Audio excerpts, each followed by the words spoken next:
Have you ever prayed with everything in your heart, begged for help, asked for a sign, and heard only silence? Maybe you've lost something precious and asked God why. Maybe you've worked, sacrificed, believed, but nothing changed. Or maybe you're in that dark place right now where faith feels like talking to an empty sky. If you've ever whispered, "Are you even there? Do you even care?" Then you need to hear this story. Because once there was a man who lost everything. His prayers seemed to echo into nothing, until a gardener taught him what faith actually means, and what he learned in that garden will change how you see every unanswered prayer, every silent moment, every season of waiting. Stay with me until the end.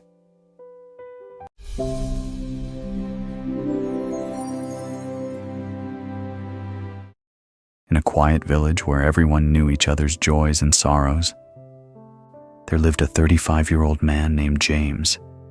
James had always been a man of faith. He attended services every week. He helped his neighbors. He raised his children to believe in goodness.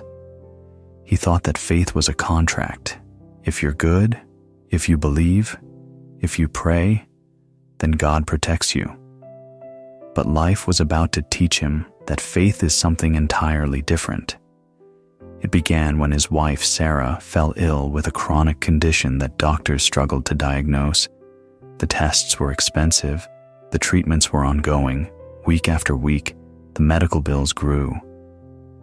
James prayed every morning, "Please, heal her. We're doing everything right. Please don't let this get worse." But Sarah's condition didn't improve. The symptoms became more severe. The bills kept coming. Then, 6 months into Sarah's illness, the factory where James had worked for 12 years closed suddenly. The entire plant shut down. Just like that, his income disappeared. Now he had no job and mounting medical debt. James prayed harder, more desperately. "Please, I need work. My family depends on me. I'm trying my best. I believe in you. Why is this happening?" Days became weeks. Weeks became 2 months. No job came. His carefully saved money was almost gone. Then came the phone call that shattered him completely. His mother had passed away suddenly from a heart attack. He hadn't even known she was unwell. He didn't get to say goodbye. That night, James stood in his backyard under a cold, starless sky. His wife sick upstairs, his mother gone, his money nearly gone, his prayers seemingly unheard. He looked up at the darkness and said words he never thought he would say. "I've done everything right. I believed in you. I prayed. I trusted, but you abandoned me. Why do I still have faith when faith changes nothing?" He fell to his knees in the dirt, not in prayer, but in defeat. "I'm done," he whispered. "I can't believe anymore." But something inside him, maybe habit, maybe desperation, maybe the last ember of hope, made him wake up the next morning and walk to the old monastery at the edge of the village. If he was going to abandon faith, he wanted to tell someone who would understand why. He wanted to tell Brother Thomas, the old monk who tended the monastery garden.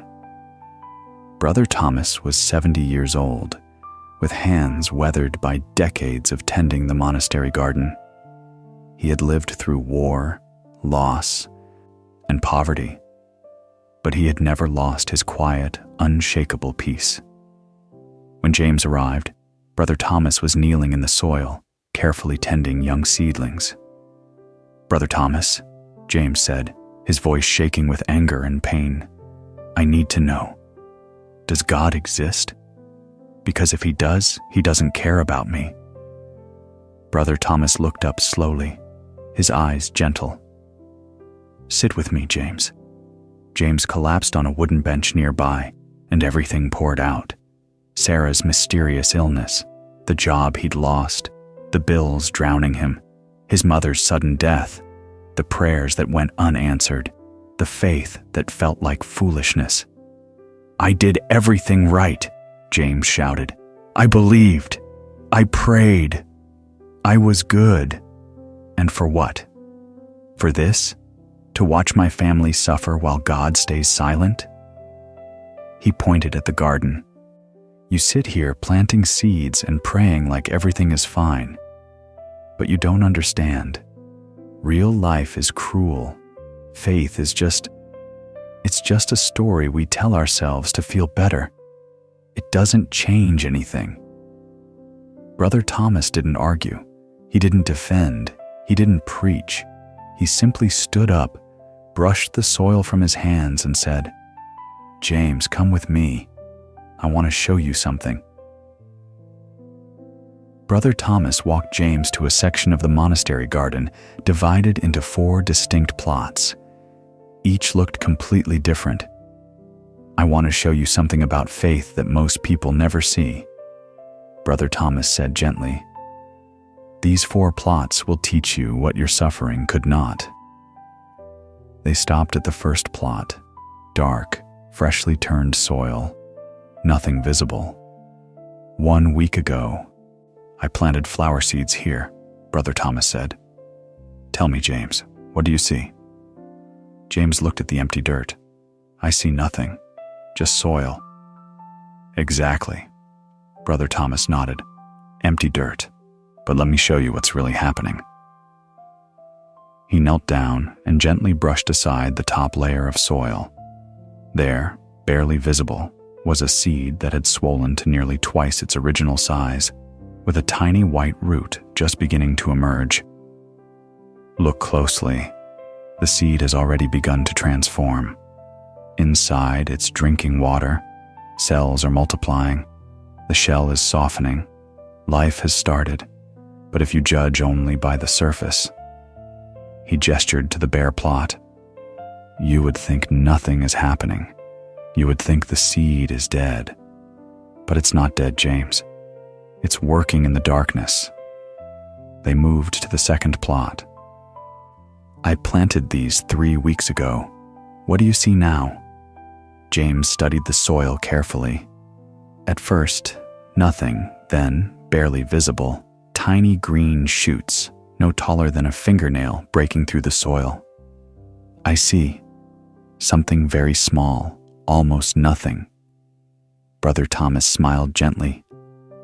"These seedlings are in the hardest moment of their entire life. They're pushing through soil that feels like concrete to them, breaking into light, every ounce of energy focused on this one moment." He touched the soil reverently. "Do you know why most seeds die at this stage? Because breaking through requires everything they have. One final push. Many give up right here, right before they would reach the light. They're so close to success, but they stop." He looked at James meaningfully. "Does that sound familiar?" The third plot showed healthy young plants, vibrant green leaves, with tiny buds just beginning to form. "These I planted 2 months ago. What stage are they in?" "They're almost ready to bloom," James said quietly. "Yes, strong roots below, healthy stems above, buds forming. Everything is working exactly as it should. But they're not flowering yet."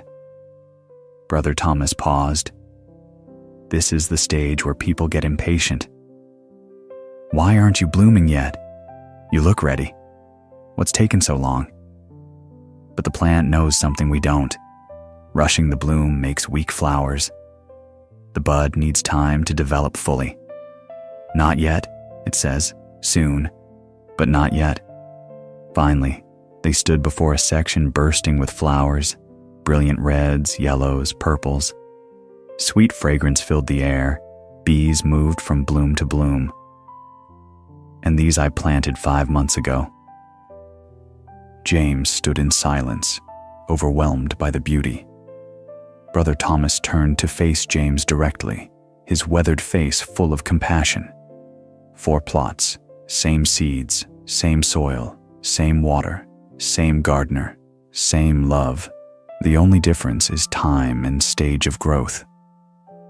He walked back to the first plot, the one that looked empty.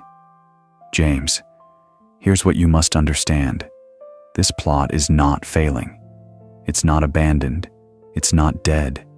God hasn't forgotten these seeds. They're just in the beginning stage, the invisible stage. He knelt beside the empty-looking soil. If I stopped watering this plot today because I don't see flowers yet, then it truly would die. The seed would shrivel, the tiny root would dry up. But if I keep faith, keep watering, keep tending, keep trusting, it will become like that. He pointed to the blooming garden in full glory. Brother Thomas sat on the bench and motioned for James to join him. Let me teach you 3 truths about real faith, James. The kind of faith that survives when everything falls apart. First, faith is not belief that God will remove your suffering. Faith is trust that God is working even in your suffering. Every single plot goes through the invisible stage. Every single one. Your life right now feels like plot 1, nothing visible happening. But that doesn't mean nothing is happening.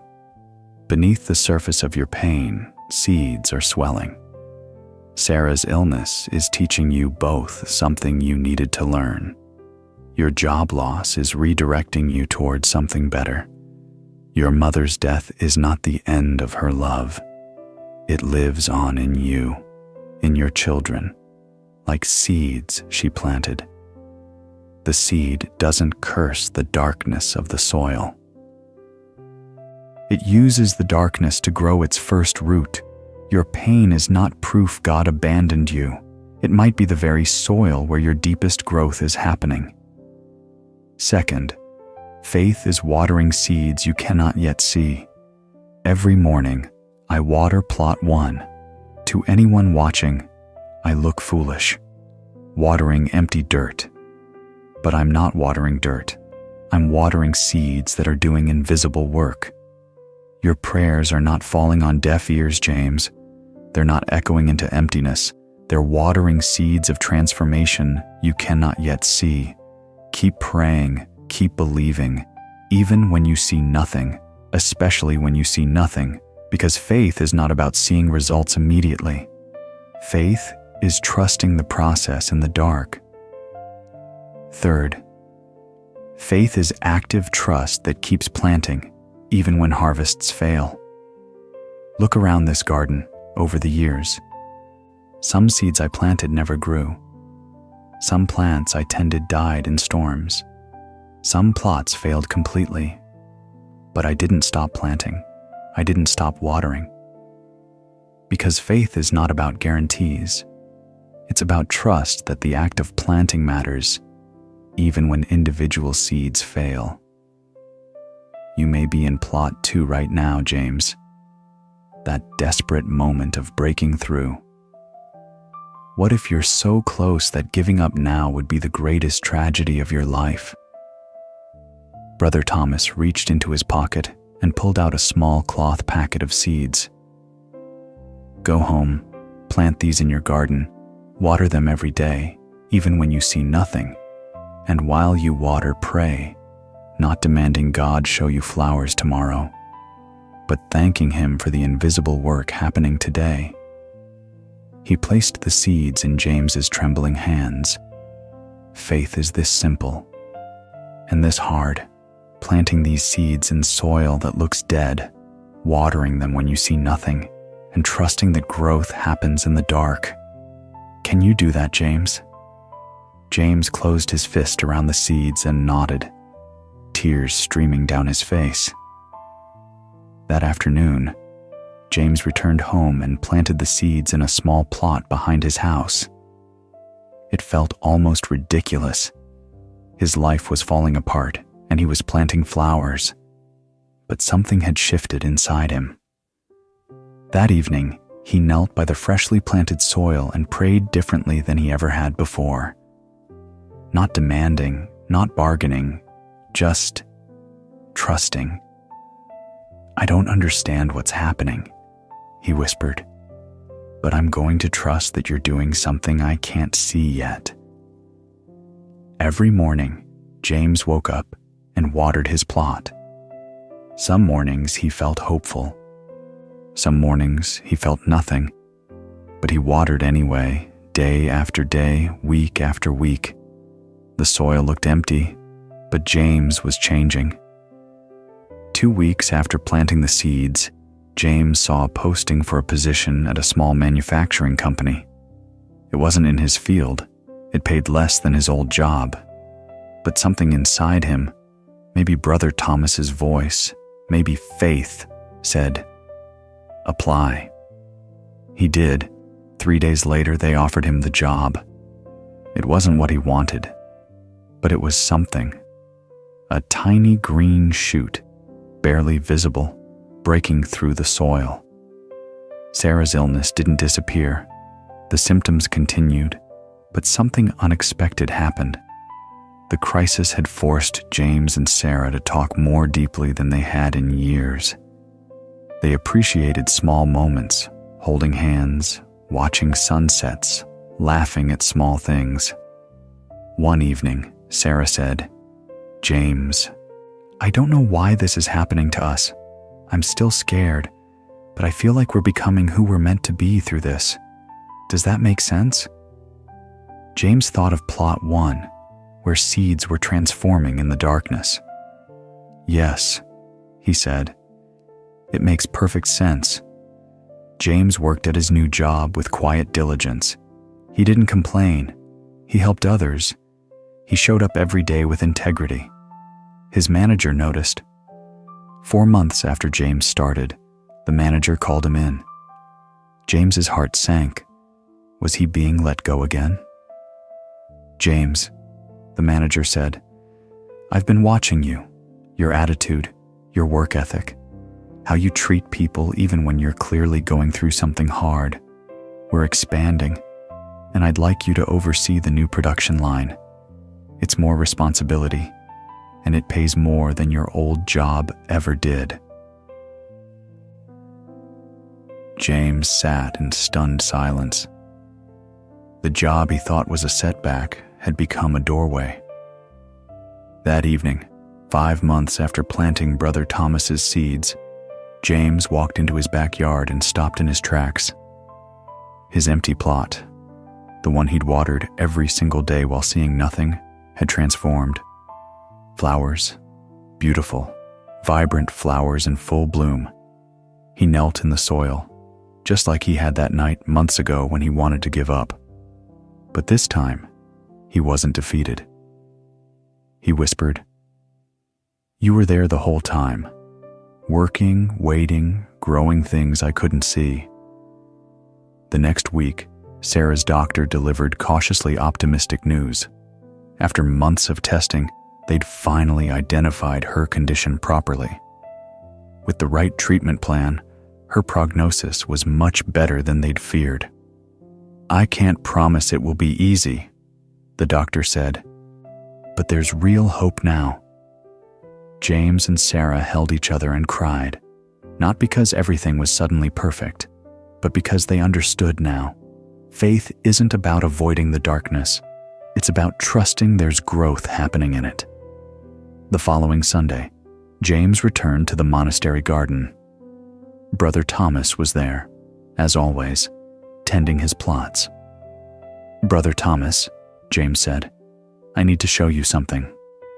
He pulled out his phone and showed pictures of his blooming garden. The old monk smiled warmly.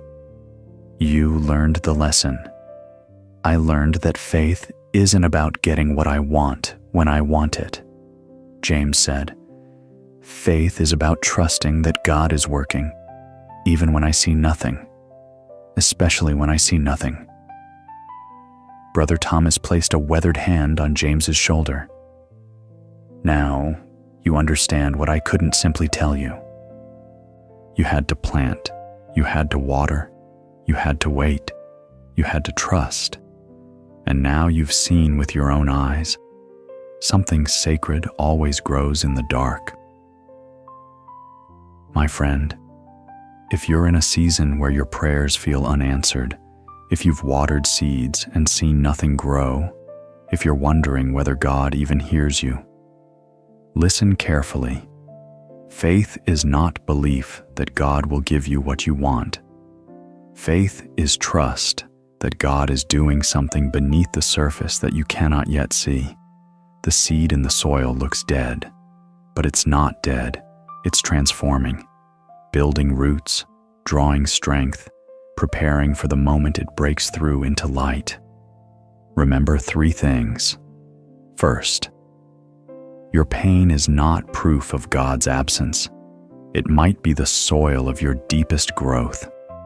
Every garden goes through the invisible stage. You're not in the wrong place.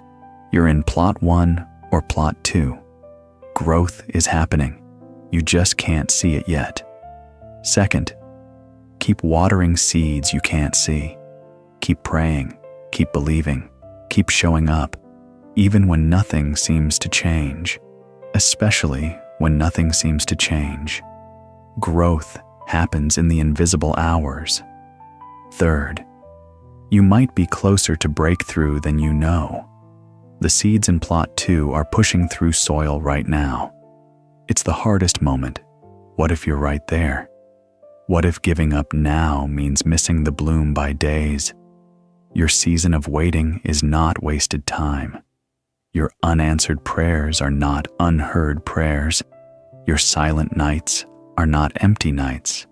Something is growing, something you cannot yet see, but it's there, in the soil, in the darkness, building roots that will one day support beautiful flowers.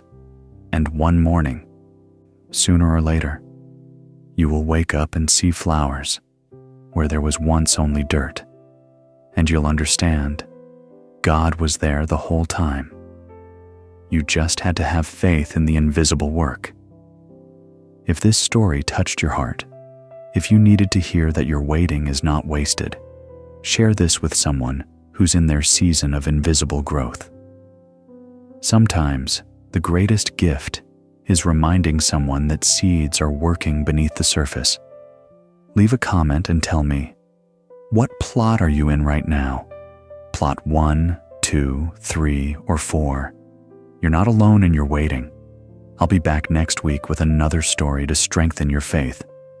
Until then, remember this. Faith is not seeing the flower and believing in the seed. Faith is seeing only dirt and watering it anyway, because something sacred is always growing in the dark. Keep watering, my friend. Keep believing. The bloom is coming.